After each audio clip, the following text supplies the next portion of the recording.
I was watching that on the way to work. I was like, that was great. Oh, the Saturday Night Live one? Yeah. Vermont. Is it a recent one or is it I think in the so. last few weeks? We've got we've got one of our newer employees is going to be in Vermont next week, and somebody sent her that to say get ready, and then she brought it up during one of the meetings today, and I hadn't seen it, so they sent it to me. I was like, oh my god, that's perfect. But it's hilarious. Basically, it's like share it later. Ku Klux Klan meeting, and they're looking at like, where can we go to, where it's just, white person paradise or whatever. And it's just like every time they keep saying like, let's go to Williamsburg, Virginia, where it's perfect and like all this stuff. And he's like, no, I think you want to go to Vermont. It's hilarious. The way they did it's perfect. It's pretty funny. Yeah. I know that sounds bad. I'm doing a bad job explaining it. But. I'm like, I'm definitely going to Google it when I get off this call. I was like, Alex. The our fee goes down. Yeah, you'll have to look that up. SNL Vermont, I think, is probably the best way to find it. All right. I'm going to make a note.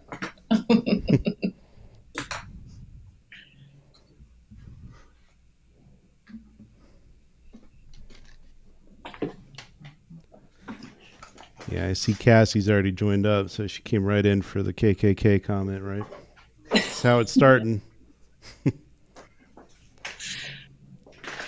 Oh, boy.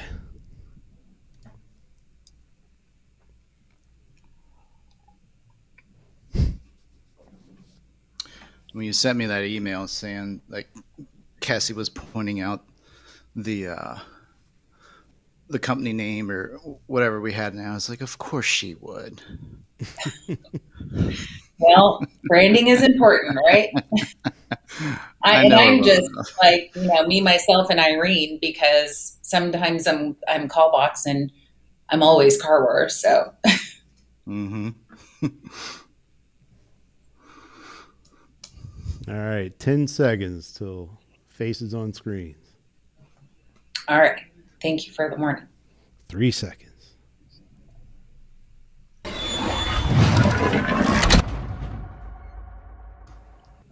All right, there we are. So hello, everybody. My ears. Hello, Alex. Hello, and Teresa. Especially Cassie. We'll get her up there. There she is. So, yeah, we had a little bit of and I have to take the blame for it. So, Cassie, get mad at me. Don't get mad at Jeff. But I go on LinkedIn when we make the promotional pieces for each show, and I go by whatever is the guest's company right there, and Teresa's hooked right up to Callbox. So that's what I did. That's what you did? Did she freeze up? I think she did. Although that might be the best freeze face I've ever seen. I know.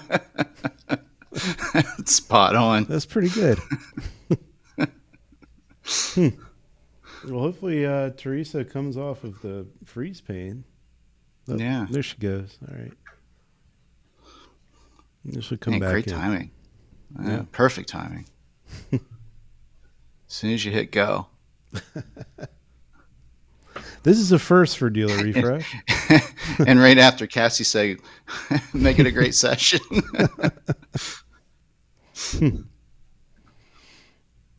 All right. Well, we do have her presentation if we have to give it ourselves. Yeah, there we go. The show must go on, right?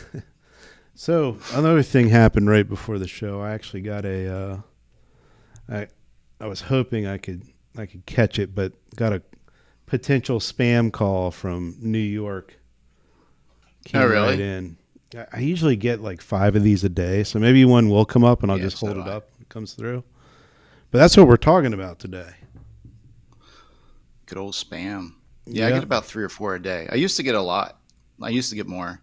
I don't know what happened for them to dial back, but I think I actually do because I've been using that Umail for 10 plus years, and they've got this feature where you can designate different voicemails by phone number.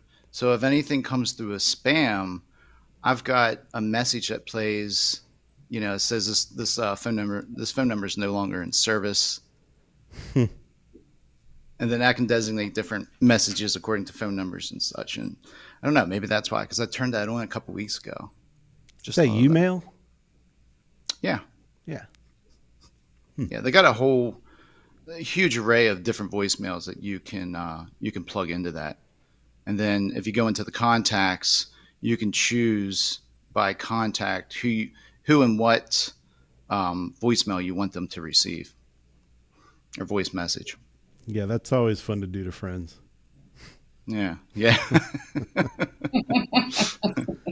Well, Teresa, great. we were There admiring she is. the best freeze you could ever have. You were Perfect perfect. freeze You were frame. smiling. Thank goodness for that. It took me a minute to get back. My apologies. I don't know what happened. No worries. Back with a Monet. You're good.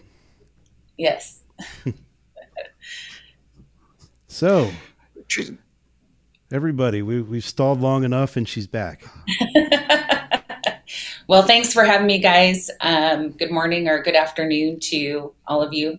Drew, I know it's morning for you like it is for me.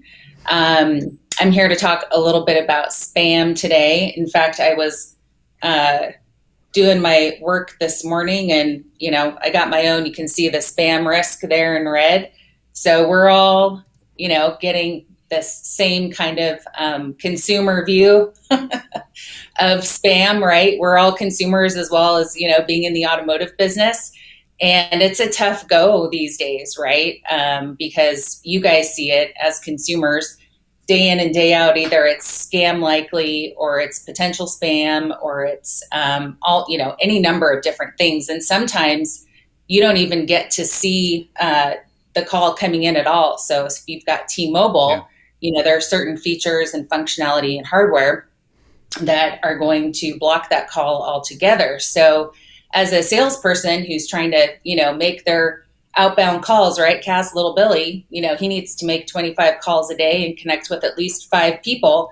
It can make it difficult. And so we need to get, first of all, aware of the problem and what can happen, and letting your salespeople know what they might experience is going to be, step number 1. So of course, we see the spam likely or the scam likely denotation, or sometimes the phone doesn't even connect, right? And so sometimes people think, oh, my click to call isn't working. And really it's just the carrier, the terminating carrier. So AT&T, Sprint, Verizon, T-Mobile, all those guys don't even let the call come through sometimes. And so you've got to take a proactive approach. You've got to educate your salespeople on what to expect, make sure that they understand it and how they can mitigate it and work around it. So that's what we're going to talk about today. I'm going to go ahead Can and I ask you a quick question? Oh, yeah. Aside from that one. So terminating carrier, that's a new term for me. It seems quite appropriate in this case. Is that an industry technical term? It is, and I'm going to try not to get too nerdy when we talk through this today with a lot of jargon. But the terminating I like that carrier one. You got me thinking about Arnold Schwarzenegger and the Terminator. Yeah. I'll be back. No, it's the where the call ends, right? So that's going to be the customer that the salesperson is trying to reach. And so when the terminating carrier sees this call coming in, they have a number of different things that they can do with it. They can put it through to the consumer, or they can put a scam likely denotation or categorization on it, or they can just not even let it go through at all. Sometimes it goes right to voicemail. So there's a myriad of different things that they can do with that phone call.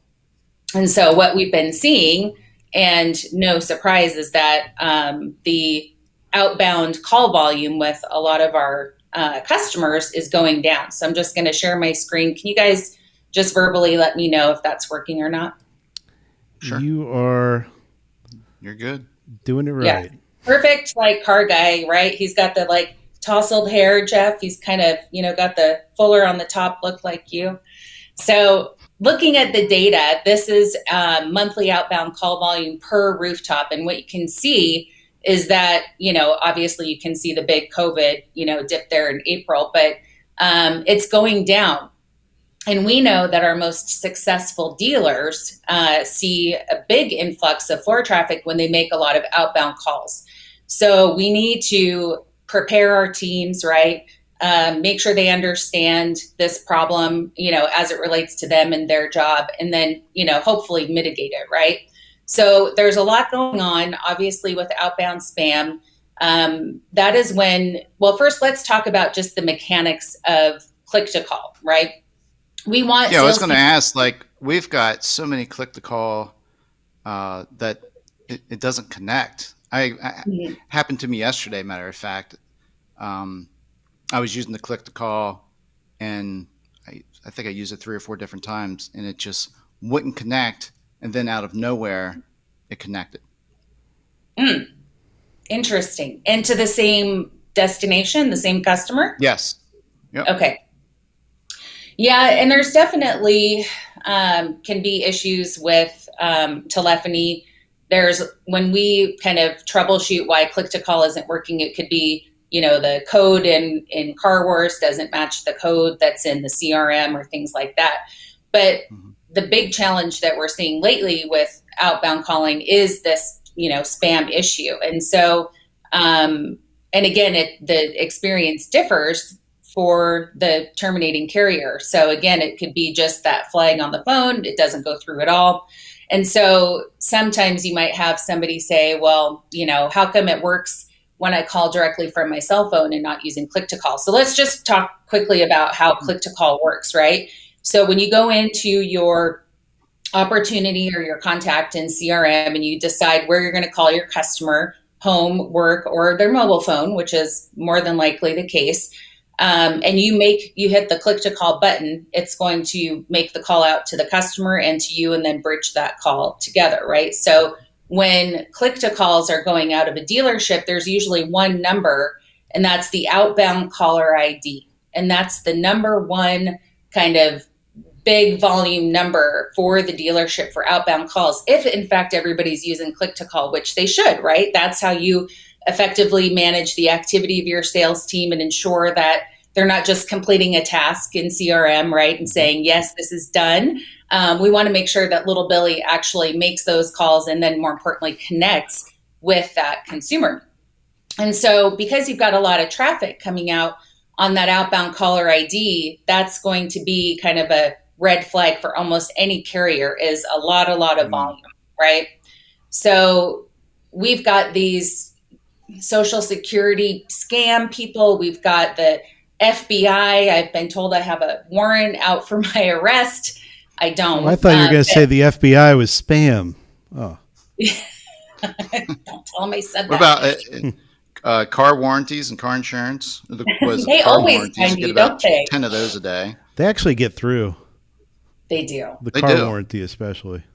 Yeah, because they're legitimate, right? And even like charities, those are legitimate companies that can make their own outbound calls. They can hire another company to do it for them too, but they have to only call on people that have already contributed. So like an existing customer type of situation, or, people that have opted in, right? So there's a lot of different scammers that are out there. And frankly, as consumers, everybody got really tired of it. And so they started going to, Congress and the government and saying, you guys need to get a handle on this, right? Yeah, that's caused a lot of issues though here lately, right? Absolutely. Yeah. Because we've got legitimate businesses like us that are trying to make our outbound calls and connect with our customers and prospects that have already called in, right? We're going to pursue those opportunities. And so it does create havoc for a lot of our customers. And then there's this kind of feeling that if I use click to call, it won't work, but that's not the case. And I'll get to that in just a minute. So Congress started really homing in on this problem in like 2018, 2019, and they passed the Trace Act in 2019. And so you might hear people talk more about stir shaken than the Trace Act itself. But stir shaken is an authentication process, if you will, that we all have to kind of abide by now as we work with our carriers. So when we talk about the terminating carrier, that's going to be, the Sprints and the T-Mobiles and the Verizons. And then you've got, the outbound carrier, right? Because while we might send something out on bandwidth, it's going to end up at T-Mobile, Verizon, or Sprint because that's what our customers have. And so now Stir Shaken is essentially going to pass a bunch of metadata with every single phone call. And the carriers then take that, they assign an attestation to it or a grade. You always want to get like an A or a B, right? Just like in school. And they pass that along with other data, right? Like, we're going to say, we know who this customer is. It's Teresa's Toyota. It's been verified, and so on and so forth. And so when it gets to the terminating carrier or the T-Mobile customer, they look at all of that information. And one of the number one things that is kind of a red flag for scam, likely, or spam is a lot of volume. And a lot of our big dealerships have a lot of volume, right? Because they know that they need to make 25, or if you're in the BDC, 100 outbound calls a day. And that adds up, especially when it's going out over that one outbound caller ID. So you need to have a bunch of information, in that metadata that we pass along with the phone call so that calls get through. So there's a few things that we can do to kind of help combat this problem. And I'm going to walk you guys through some of it, but I'll pause and just see, do you guys have any questions before I carry on? It's going to get less nerdy in just a minute. There is well, I'm sure one you're going to answer it, but I want to know, does it make sense for a dealership to use the local number that they've been using forever? And so many people, attribute that, that dealership to that phone number. It's locked into the ID. Maybe it's locked into their contacts. So again, I'm sure you're going to answer that, but that's the first question that pops into my mind. Yeah, well, I would say no, and here's why. Even if you've been in business for a long time and you decide that instead of using your CarWars outbound caller ID as an example, you want to use your own number. And this happened actually to one of our customers. If that number gets flagged as spam, your dealership's own local number, and it will if you're putting all of your volume out on that number, then you need to go to the carriers and present your case and mitigate and do all this stuff to get that denotation removed. And if you don't have carrier contacts like we do, then you're in for a long haul. So it's better that you use a number that we have assigned to you or that your call tracking provider has assigned to you and use that. So the first thing you do By the way, this sounds a lot like email. So same thing if you're using your regular dealership email inside your CRM system and then doing all of your email blasts out of there, and Gmail or Yahoo says you're spam now. Yep, same deal, right? Very similar. And even, Google or GMass, the guy that created GMass, tried to kind of help get around that by creating software that would look like you were sending it just to one person. But even that can get you flagged in terms of, being scammy or spammy, from an email perspective. So very, very similar. I mean, we're talking about the same group of people in our government that are trying to, protect us as consumers. So very, very similar. And, you have to take specific steps now with Stir Shaken to ensure that your calls are going to get through. And the number one thing that we'll do is register the outbound caller ID. And so what I mean by register is we're going to take the number that we've assigned to your account for click-to-call functionality, and we're going to register it. And there's a couple different iterations, right? I'm going to ask for you to tell me, what do you want, Teresa's Toyota of Phoenix to be called if you only have 14 or 15 characters. And then what do you want it to be called or have it show up as if it's under 24 or 25 characters? Because some carriers will take a longer name and some will only take a shorter name.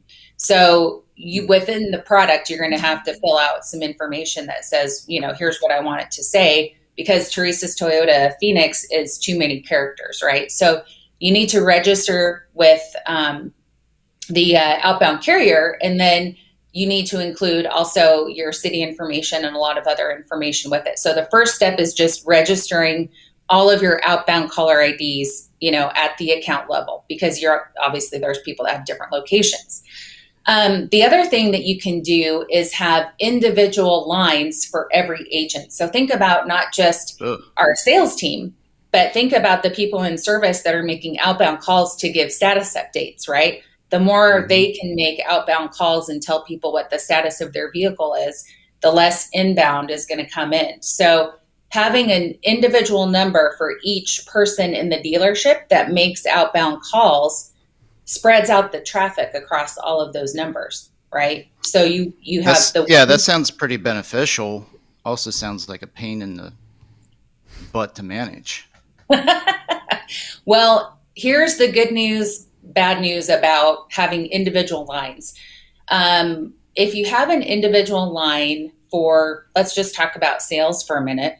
And the good news is we would just text enable the number. And then if I'm a salesperson and I'm with a customer, I can quickly look and see if somebody's, who just tried to call me or whatever. But you guys know that at CarWars, we're really big on crisp and connect. So crisp is connect, request invite, set, and pursue. And the connect is the very first part of that whole algorithm, if you will, that ensures that when a sales opportunity comes into the sales department, we're going to get that person connected ear to ear with somebody that can help. And if you have a number ringing to a group of people in the sales department, it's pretty likely that somebody's going to pick up the phone. But if you have an individual line going directly to Cassie, as an example, but she's with a customer or she's out on the lot or she's in the lunchroom, it's going to go to voicemail. And so that can have an impact on your connect rate, right? So individual lines basically take that huge volume of traffic and spread it out across, multiple lines throughout the dealership. But as long as you register all of your outbound IDs, so again, your salespeople's numbers, your service department numbers, and your outbound caller ID, you're going to be a step ahead of all of the competition, right? So who's in charge of registering the numbers and setting all that up? Is that your phone company? Is that your CRM? Because I know we ran into that issue. All of our outbound calls, they were saying, I forget what they were initially saying, but then they said they fixed it, but they didn't, because it was saying the name of the town. Mm-hmm. It was some little town like 20 miles. Yeah, details. I had no idea why that was happening. So when you when we provision a number for you, and we have access to millions of them, the first thing we want to do is find an area code and prefix, the NPA and the NXX, that match the city that you are in as a dealership. So that's number one. You should have a phone number that's local to your dealership if you're using local numbers. Mm-hmm. And we like local, right? And if we don't have them, we'll order them from the carrier, and might take a day or two. But most of the time, we already have bunches of those numbers in stock. So that's number one.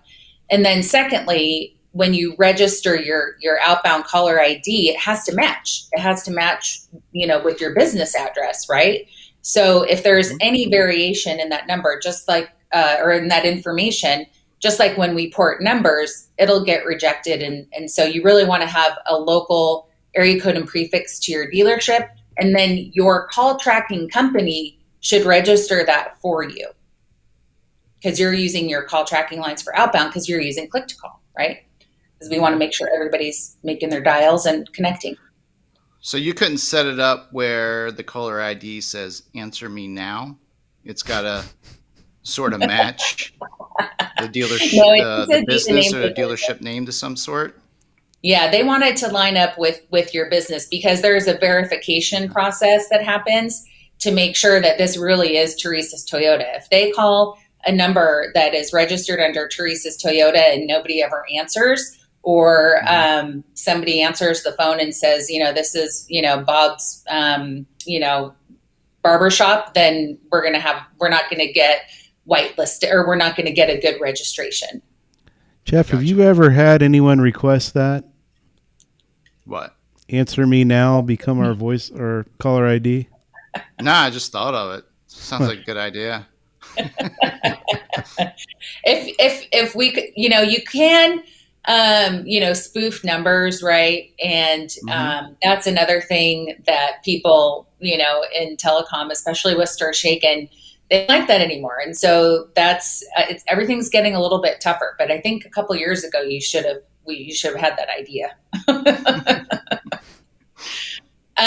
Continually monitoring your lines. Okay, this can be challenging because, we are registering everybody's outbound numbers for them. But one of the kind of red flags for a carrier, especially the terminating carrier who's responsible to, the consumer to help, keep them happy, is when you have traffic on a number go from 0 to 60 in 2 seconds, right? It's a new number. So all of a sudden there's going to be a lot of outbound traffic. So you have to make sure you've already done your registration, prior to that. I didn't finish adding your phone number to email. I need to go back. So speaking of emails, when you guys send me we discussed email, that. Yeah, that's an important one. Good. Yeah, it's good too. Yeah, it's huge. When you send me an email and it's got your phone number in the email address, but if I don't have you in my contacts already, then you know what it says. It says maybe Tom Jones, right? Yeah, because I get those from time to time. Yeah. So your phone's just looking in your email real quick and saying, yeah, this may be Tom Jones calling because, the number in his email signature matches the phone number that's calling right now. So make sure that your outbound caller ID or your individual agent line is in all of your templates for your salespeople. With individual agent lines, the good news, if they go somewhere else, we'll still send those calls into the dealership. But if you leave those numbers in the templates, then there's a much better chance of that call getting recognized and picked up. So if I know that I was talking to, Jeff at the dealership, I can say, oh, it's Jeff at the dealership. I know that guy. So you want to make sure that all of your outbound lines are in all of your email templates and CRM. Good tip. Yeah. That's an important one. And then monitoring your lines can be as simple as making sure that if, you got to educate your sales team, right? So give them the tools and the talk tracks that they need to have the conversation with their customer, and make sure that if they're not getting through, first of all, the best practice anyway is to be following up with a text or an email after the phone call anyway, right? So you want to make sure that they are saying something along the lines of, hey, it's Teresa from Teresa's Toyota. I tried calling a little while ago. Can you, email me back or text me back and let me know if you're still interested in the Camry we talked about, or whatever the case may be. Make sure your people are using the right verbiage. Like, I tried to call, here's my number, call me back, all of those kind of best practices, especially if we get through to voicemail only, right? You want to make sure that we're leaving good, compelling voicemails. Well, a lot of people have the speech to text turned on. I am the worst voice to texter. I make mistakes all the time. And also it's because I don't put on my glasses, right, when I should. But you want to make sure that as a salesperson, make sure that you're reading everything with your glasses on if necessary before you actually send it off to your customer, right?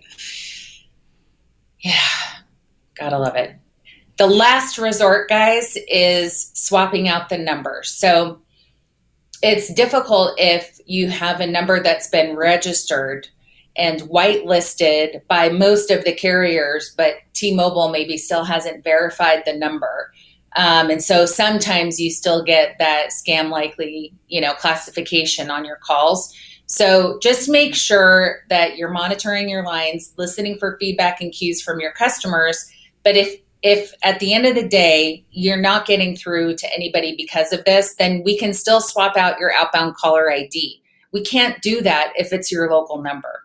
So that's why that's a dangerous idea. So you definitely want to use a call tracking number, and you still want to use click to call. And as a last resort, we'll swap out the outbound caller ID. Yeah, I think we're using our local number, and no one had said anything to us, but that's probably to be expected. We don't use CarWars. Well,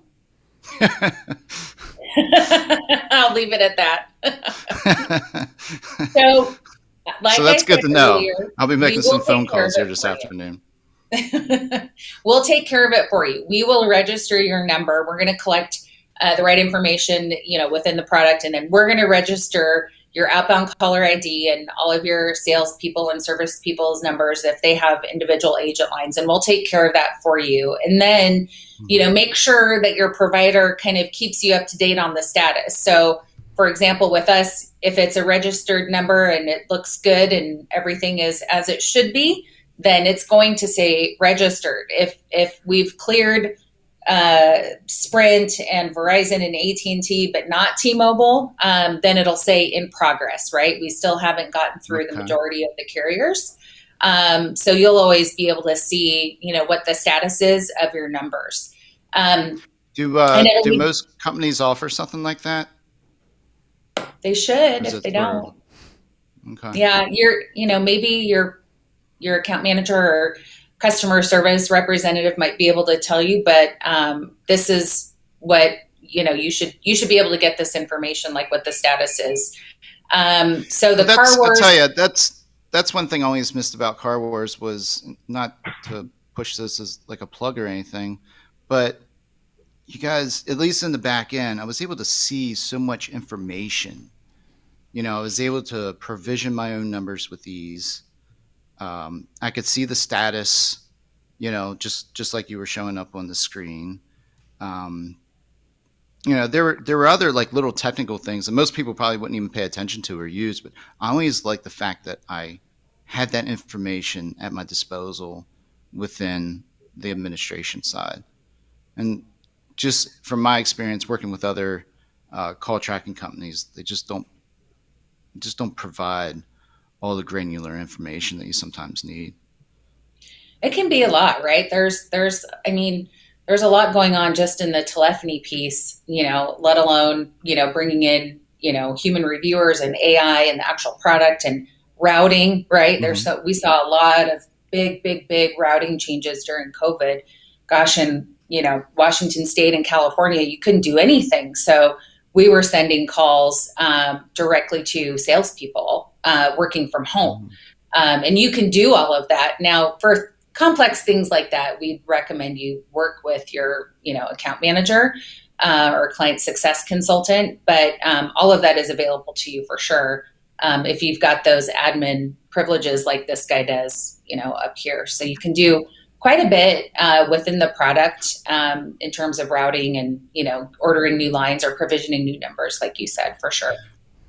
So I've got a question. So your dealership decides to go down the route of provisioning numbers, outbound numbers for all the salespeople.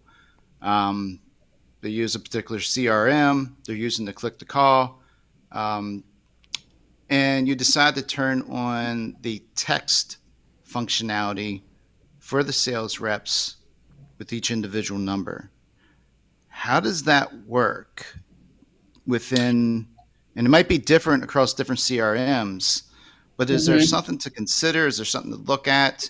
Because obviously you don't want that going directly to their phone, but then not every CRM out there has apps, or maybe you guys provide some type of, extra app to go along with it.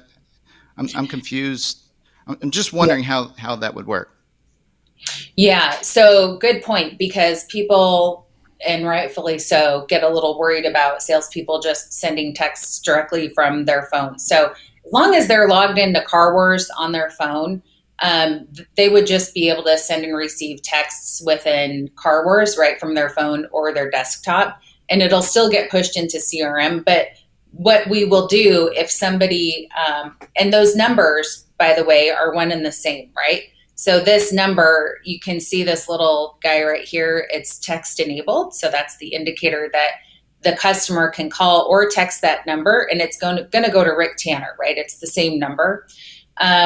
So we will just send a notification via text to the salesperson to say, hey, Jeff sent you a text. And if Jeff left a voicemail, then we'll even send something that says, you got a voicemail from Jeff, and then we'll do a quick transcription. So we try to keep it all within the app, to your point, so that they're not just texting randomly from their own cell phone. Cool. Okay. Better understanding of that now. Yeah. Now, if something is getting hot, meaning if there's so much outbound activity on a number that one of the, terminating carriers thinks it's suspect, then we will have some notifications built in. So if we need to kind of mitigate or re-register, we can do that. So again, you want to register the number, whitelist the number, and then have somebody go to bat for you and mitigate it if somebody is saying it's spam. When I talked about the dealer that used their own local number, that they had to do that on their own. So it's always nice to have a partner that will do this for you. So just make sure that your call tracking company is going to help mitigate any issues if, in fact, the number that you're using does get flagged as spam. So you guys have the capability of sending someone at the dealership an alert via email that's constantly monitoring the designated outbound phone numbers. Yeah, if we see that. Yeah, because I run into that too. A salesperson will come to me and be like, hey, all my phone calls are being marked as spam, which we ran into that a few months ago. And of course, that was during the whole June transition. And, I was thinking to myself, like, unless the salesperson tells me, how the hell do I know? Right. But you guys have the ability to send an alert. That's okay. We're going to start tracking this and then letting you guys know if the number is getting hot. I think you just made a sale, Teresa. Yeah. I've been trying for a while. I don't want to go there. Yeah, don't get me started. Don't get me started on that. Yeah. So I've always been a long time CarWars fan, and we used them here for quite a while, and someone else made a different decision. Well, at the end of the day, you can, facilitate these requests to your current company, but they should be monitoring this for you. But you're right. Sometimes your salesperson is going to know first. And if that happens, then reach out to your provider and get some guidance on what the next best steps are. And it might be the last resort of swapping out the number again. But really what you want to do is have somebody that's going to go to the carrier on your behalf and say, oh, no. This is Teresa's Toyota, and mitigate that for you. Perfect. All right. So we already talked about these agent lines and, again, spreading out the traffic. So when they're making their outbound calls, it's coming from 10 different numbers instead of all of it coming from the one, outbound caller ID. And then the other best practice, of course, is to text enable that number so that people can communicate, via text if that's what they prefer. Again, you want to, there's Tom Jones right there that we talked about earlier. So make sure that you've got emails, include the individual agent numbers or the outbound caller ID.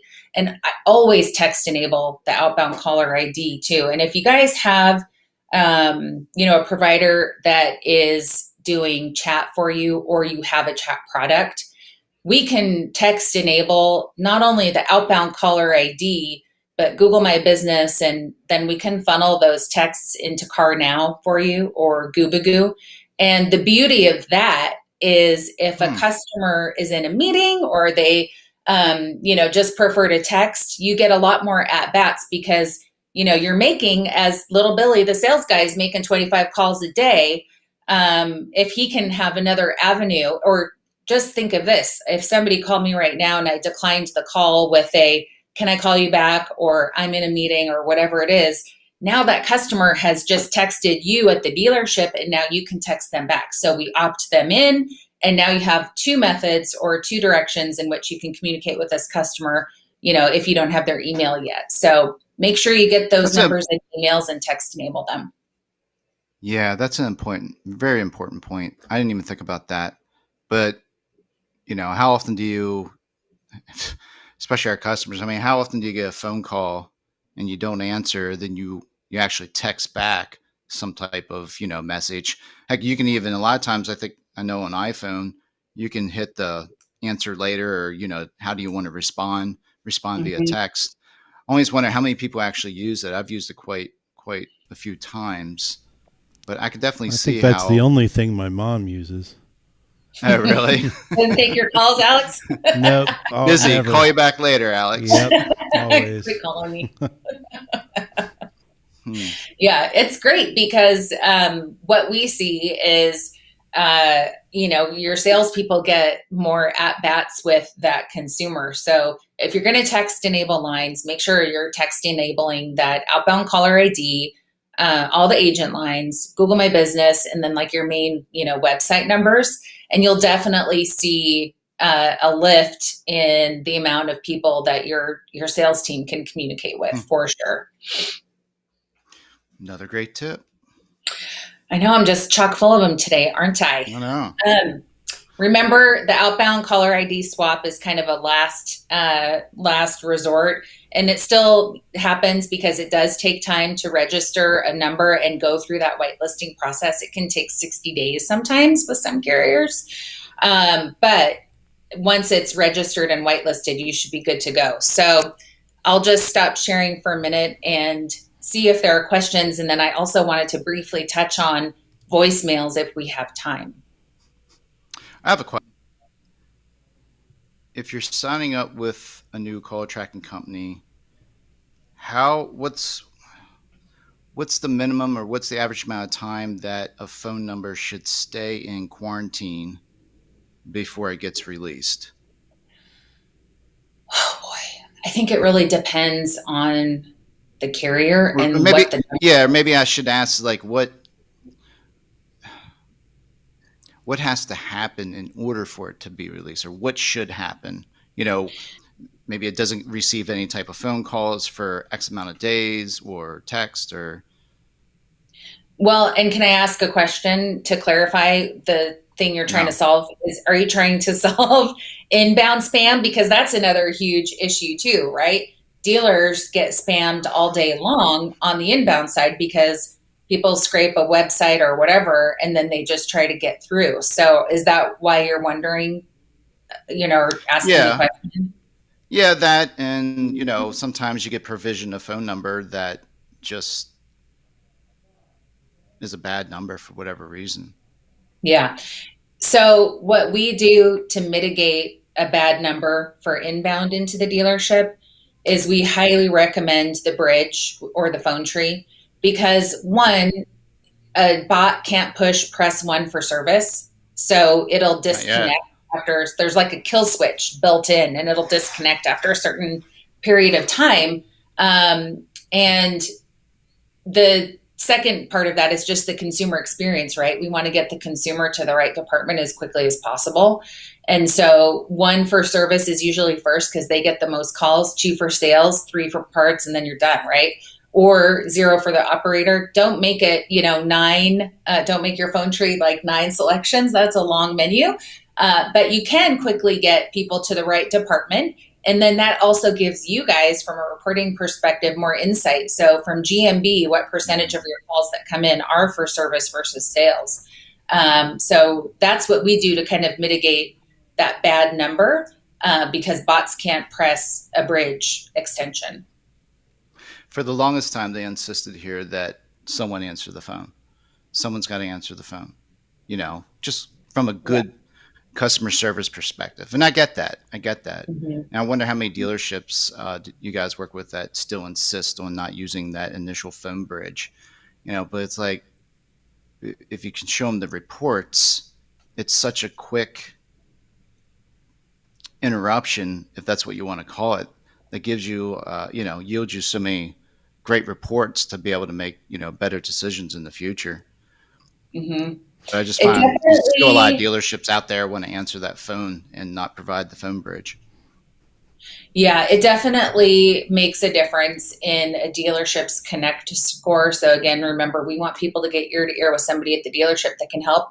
And Lucy's been around for, ever. We love her. She's a great receptionist, but she doesn't get all of the calls, and we know this. And so we did a Yeah. couple case studies and just looked at, if you improve your connect percentage, you're going to have more sales opportunities get to salespeople, and then they're going to have more opportunities to ask for the appointment, set the appointment, and then, have your sales managers confirm it.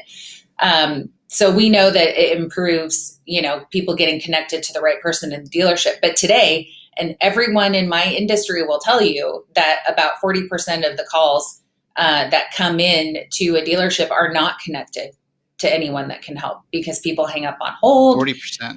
Wow. It can be as high as 40%. Sometimes, especially lately, it's been really tough in service because we've got so many people now that are holding on to their vehicles, 12 and a half years now, right? And so they've got to take care of them, and our service departments are getting a little bit overwhelmed. And so, Lucy tries to handle everything and put people on hold, and then they get tired of waiting, and then they call somebody else, or even worse, Jiffy Lube. It happens. Yes. Sadly. We got a question from one of your fellow Arizonians. Yeah, you got like a cult following out there, Teresa. Especially when we first got on, I was looking at Facebook. It's like, she's got a following. You're like some phone celebrity or something. Well, the first one is there any relation between Little Billy and Little Johnny? Little Billy is Cassie's creation, and it just stuck. It was just one of those things because Little Billy doesn't usually make all of his calls, or Little Billy tries to do all of his calls before 10 o'clock in the morning and then runs and tells his boss, hey, I made all my 25 calls. But I don't know. Little Johnny is not he sounds like trouble, though, also. Oh, yes. Little Johnny's always picking on his teacher, I think, in the jokes. No, but here's the real question. So this is going back a little bit, and Drew's basically asking us the benefits of utilizing click-to-call. Right. So you can go into your CRM as a salesperson and say, check, check, check, check. I completed all my tasks. I am a superstar. But if you're not actually making the phone call and or connecting, then it's just activity that doesn't drive good results. And so we use click to call so that the tasks actually line up with the actual phone calls. So if you're calling directly from your cell phone, if you're a salesperson and you're not using the app in the CRM, it's a lot harder for managers to see that, one, you made a call. And guys, I don't know why salespeople work so hard to try to cheat the system, but if they work as hard at making the actual calls as they do trying to work around it and calling their mom or their girlfriend or CVS, they probably sell more cars, right? So it just gives managers visibility, especially when it's somebody new. And if I'm a manager and I see a trend that Teresa makes, 80 calls a day, but she's only talking to 10 or 15 people, that's not enough. And so now as a manager, I can say, well, when are you making your calls? Yeah, but Teresa sold 30 cars last month, so I think it was 30. It doesn't matter. And everyone off the truck. Would have to be nowadays. For sure. Yeah, but Drew, if you want to chat more about it, we can. I just think that it's hard as a sales leader in, a pretty competitive environment to 100% trust that, a check mark in the task completed is enough. I want to know how often they're connecting to people. I want to know how many times they're calling the same customer. I know we call them until they buy or die, but you don't want to call the same person 5 times in a day, and then make sure you're leaving a good message. I want to hear that message, and I want it in the CRM because that's where I live all day, every day as a manager. Well, you had some you're tips hitting on around some messages. things that are, the epitome of what would be a good manager. It's not the person who, the manager who's using the click to call recording in the Saturday morning meetings to call out the worst person and then have everyone laughing at them. No, you got to call out the best. Those bad calls are for one-on-one coaching opportunities. You play the good calls on the weekend meeting. Yeah, it's more fun to play the shitty calls. Man, I've heard a lot over the years. It's when we used to do training on how to listen to a call, we always had to listen to the call first, because I'll tell you what, if you play a call out of the blue without knowing what's in it first for your group of new hires, it can be entertaining but not HR appropriate. Not today. Definitely not today. So you wanted to touch on some voicemail tips, right? Yeah, because I think that we get so caught up in, making a certain number of calls a day and trying to connect, that oftentimes we forget about some of the best practices of, leaving a good voicemail. And on average, 68% of outbound calls from a dealership will eventually go to a voicemail. So what I would say to a sales rep is, first of all, just have a plan of what you're going to say in your head. And what I like to do is just jot down a couple things, or heck, I just type them into an email that I'm going to send as soon as I leave the voicemail. So I have the email phone call sandwich going on, and have a plan, right? Have a script that starts with your name, ends with your name. Make sure that you're leaving your phone number twice. Speak slowly so that if somebody is trying to jot it down really quickly, it's not going too fast. And I know it sounds cheesy, but get your people, practicing smiling when they talk on the phone. It just makes it sound better. Enthusiasm will definitely, and a positive kind of sounding voicemail will definitely drive a better callback than, Teresa, your camera's still here. Do you want it?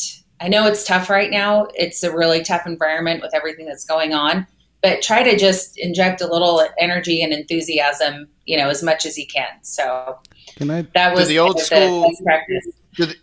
Do the old school voicemails still work, where you just, you announce your name, your number, and then you just tell the customer that you've got something so important that you got to tell them, please call me back. And it's just like that dead end.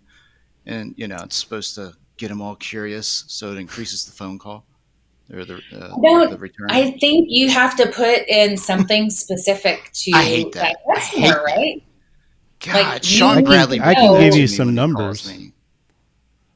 Sean Bradley, he would call me and be like, I got something important for you, Jeff. You got to call me back right away. Like, no, you don't. Yeah, those were always my last resort as a salesperson. I would just say, it's Teresa, call me back, 206-730-6034. And then if they didn't know who I was, they might be curious, but that was always a last resort. I prefer, and I think from a leadership perspective, others would agree, that the call would be, Teresa, I'm calling about your 2019 Audi Prestige. We have a huge demand for that vehicle. Please give me a call and let's talk about a trade, or whatever the case may be. I think you still need to be specific to that customer and not a generic script.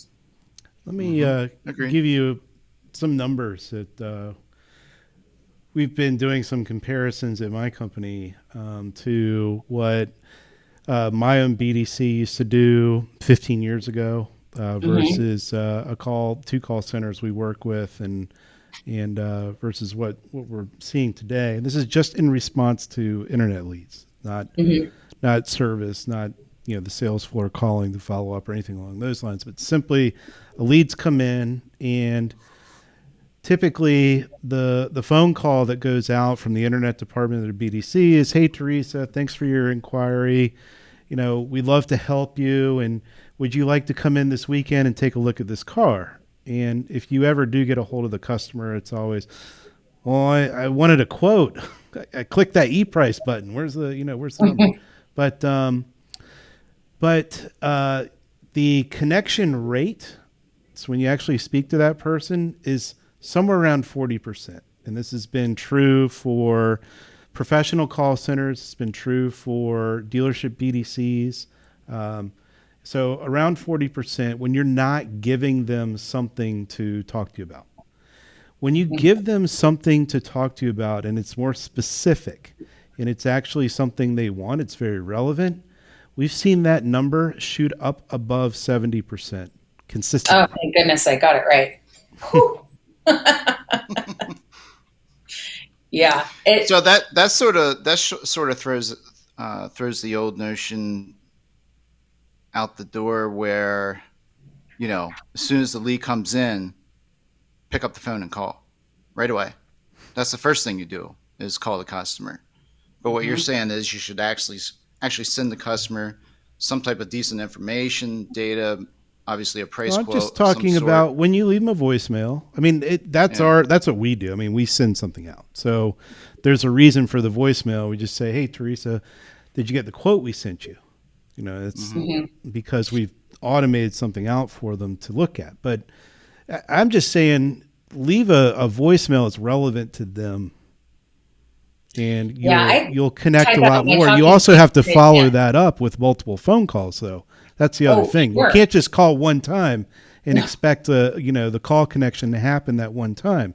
You've got to do it a few times, and the customer has got to say, I got a voicemail from that person. I'm free in like the next 3 minutes. If I just answer it real quick and say, hey, can you hold on for a second? I do want to talk to you. I got your other voicemail. Just give me a second to finish this up, and then they take your phone call. But yes. Yeah. When I make my call, I just have a plan. And I always, after I leave somebody a voicemail, I'm almost always going to follow up with an email. So to keep me on track, because I tend to, talk paint off the wall, like my boss says, I have it in front of me so that I know what I'm going to stick to my script. I'm going to make it, a nice, tight, quick voicemail. And then I'm going to shoot off my email too. And then it's a boom, boom, 1-2 punch. Boom, boom. Mm-hmm. Yes. Excellent. Yeah. We should probably ended on the boom, boom. That sounds like a good way to go into a weekend on a Friday. For sure. Well, I really appreciate Alex, you guys having me on. Yeah. Was there any more questions, Alex, or were we all cleared up there? No. I think we got all the questions that were asked. There was one, and I answered it in the comments, but if you guys want to take a stab at it, from Rick, and he's asking, have you noticed that reps are getting better on the phones? I said no. What did you say? I said no, and I know for a fact that's absolutely true. Across the industry, less outbound calls are happening, just as you pointed out at the beginning of this session, Teresa, and it's there are lots of theories. The one that I think is going on is that since COVID hit and we were forced into quarantines, there were significant changes in dealerships, in the way the consumers were approaching them and everything along those lines. And now, we've had a year of a marketplace that's just sort of run our doors down and like, just sell me a car. Just sell me a car. It's like, just get me the hell out of my house. I'm tired of looking at my own damn house, whatever it is. And it's been really easy as a salesperson to sell a car. It's got that right. You might as well ask if you want fries with that, because it's really that simple. Yeah. Taking orders. So actually having to work, train, do better. And I'm speaking broadly for the nation. I'm not talking about individual stores that might be a little different, might be a little more tuned, but it's what we've seen. It's that the personnel on the phones, in the emails, on the texts, they got a bit sloppy. And it's going to end. And we're all going to have to get back to basics. And all of the managers are going to have to start better equipping their team. They need to put them through phone training again, give them their scripts, give them all the tools, because not only do you have bad habits now, because everybody got rich and good looking, as Cassie would say, but you also have, new people that have never sold cars before. Like I'm in these Facebook groups and people are saying, what tips, what should I do? Help me, help me. And, they don't know how to, guide somebody into an appointment. Do you prefer earlier in the week or later in the week? Okay, great. Morning or afternoon? Okay, great. I've got 4 and I've got 5:15. What's better for you, Alex? And so you've got to, understand the people that are answering the phones and making the calls these days definitely are going to get a big reality check here. Maybe it's later this year and early next, and then you've got all these noobs that, need some help. I think it'll be later this year. We're going to start to see some vehicles start coming in again.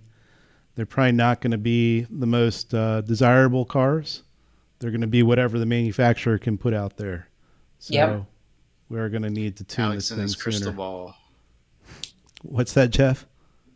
Send you in your crystal ball. Well, boom, boom, then. All right, boom, boom. What? Boom, boom, then. Well, you All guys right, have Teresa, a definitely a pleasure. everybody. If someone wants to get a hold of you or has some additional questions, we'll get a copy of this recording over in the forums. But if you want to share any contact information right now, please do so. Yes, I'm going to speak slowly and carefully and repeat my number twice. It is 206-730-6034. You can text or call. Teresa at carwars.com, Teresa at carwars.com, and 206-730-6034 for the win. And no inappropriate text messages, all right? No, they would not do that. Not your audience. Of course. Thanks, Micah. All right. Have a good weekend, Thank you guys. so much. Yeah, make it a great weekend. See y'all. All right. You too.